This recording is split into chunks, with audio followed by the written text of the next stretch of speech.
It may not feel like it, but it's been a week since the last video, and that means I've had to comb through tons of home screen submissions, and these are the best. My name is Taylor Martin, you are watching XDA TV, and this is the Homescreen Critique.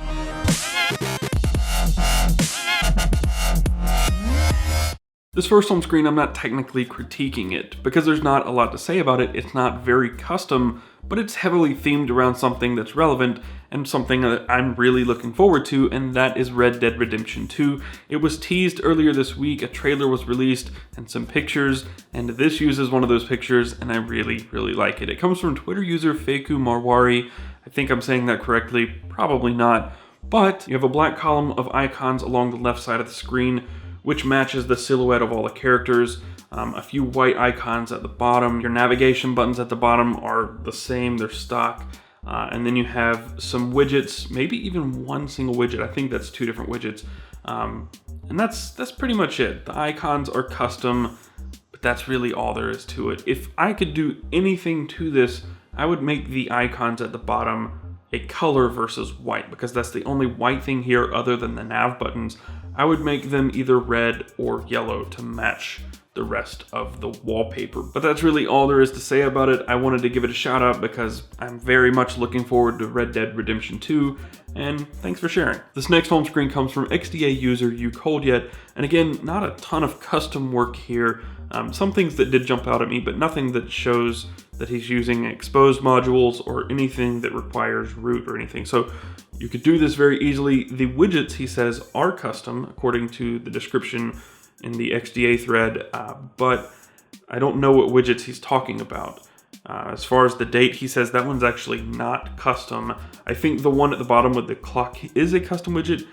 He says if you swipe up on the clock, you get to the app drawer. But beyond that, it's mainly just theming, some custom icons, and a really nice wallpaper. I do like the wallpaper, and I really like the icons. He says this is the Dark Matter icon pack, and I really quite like it. It's flat and kind of cartoon-esque, and I do like that. I personally don't care for the use of the word dope or it's lit at the top. Still, I like what he's done here by having a custom grid when you have 4 icons in the middle of the screen, but then you have a 2x3 grid, which I imagine that has to be a widget because they're in a border. It's not a folder, so something has been done there. It has to be some sort of widget, and I just like how it looks. This is different. It's a clean layout, and I like it. I would say on design, it's a solid 3.5 out of 5. And on utility, probably about the same. Nothing over the top. I just really liked it. It jumped out at me. It was clean, and I think it's very well put together. This next home screen comes from XDA user alias_Z3D, and there is quite a bit of custom work here. It is using custom live wallpaper and custom widget, but you can see that the clock is centered in the status bar. The signal meter is left aligned, and then you have the battery on the right side. And I like that status bar quite a bit. I like the actual indicators for signal and battery, and I like having everything separated like that, but I imagine that it gets a little tricky with showing notifications. I'm not sure where they show up. Not a lot of information shared on the specifics of this other than it is custom live wallpaper and custom widget. And I do know that that search widget is custom widget. So at the bottom you actually have another clock and then the date, and on the right side you have a caret. If you tap that, it expands the drawer and shows favorite, weather, music, and event. We don't see the event. That screen was not shared. If you tap music, you get a preview, a very large preview of what's playing at the top, and then your music controls at the bottom. For the weather, you don't have a lot of information there. It's just the current conditions and then a 2-day forecast. I imagine it's 2 days. That might only be 1 day forecast because I don't know what date it is here when this was taken. But you would imagine that with that much space, you could cram a lot more information there, like a 5-day forecast. Maybe it doesn't need it. I don't know. Just a thought. And then the favorites tab is all of the most used applications.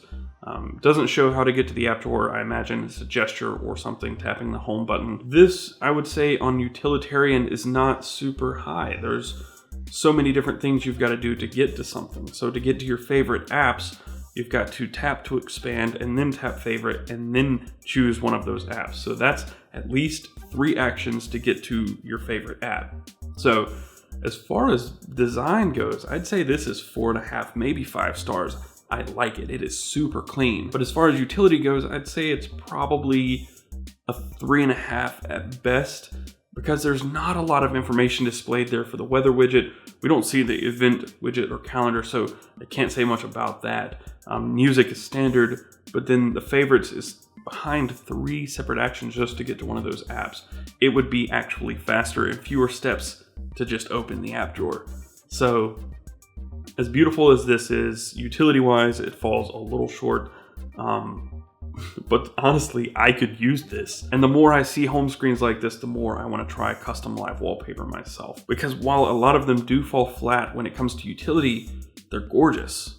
Almost every single one I've seen is really, really nice. The last home screen this week comes from Twitter user Rizwan Bazir, and I know I probably slaughtered that one too, but this home screen doesn't necessarily jump out at me as like the best thing in the world. It's not, truly deep down customized, but it is meticulously organized.